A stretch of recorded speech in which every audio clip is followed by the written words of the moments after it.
I spent some time in prison to do some research.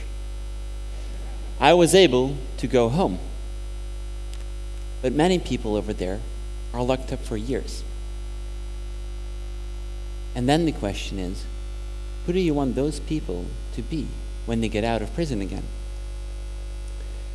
Back in the day, the most famous prisons were located on islands far away from us. The conditions were very harsh. There were many guards, and people, to say the least, didn't feel at home.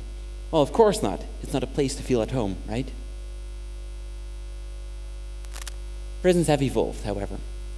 And we see in the current prisons, in the modern prisons, that we have fewer guards because the prisons with many guards were way too expensive to maintain.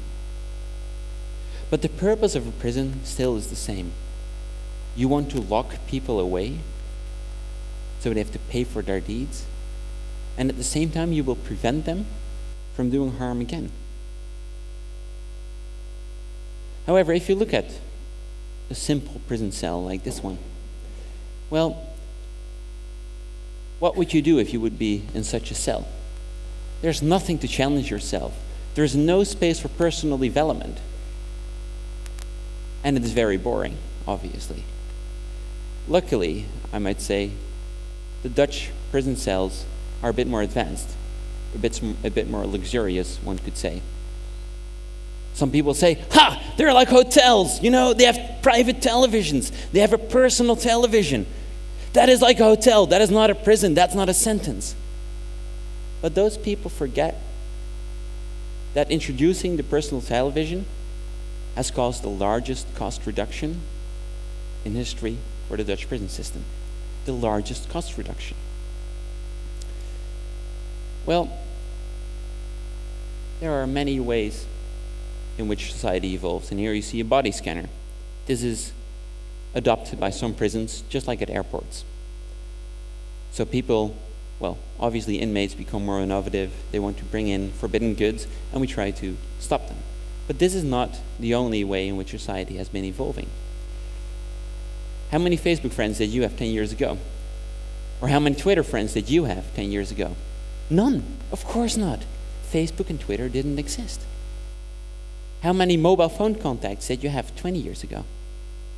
Probably very few, if you had any. And what you see is if you would put somebody back into society right now, they wouldn't understand all these technologies. So I plea for giving access to modern technologies for inmates as well. Because only then you can keep up with your understanding of society. And only if you can understand society, you can be of added value. So you can be trained.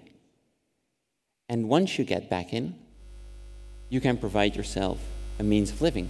If you don't do that, it is like putting a Neanderthal back in the street. We wouldn't want that to happen either. Is that justice? Somebody might say. I don't know. But ask yourself this question. Would you rather have a ticking time bomb walking down the street? Or would you actually want to have people that really have a place in society?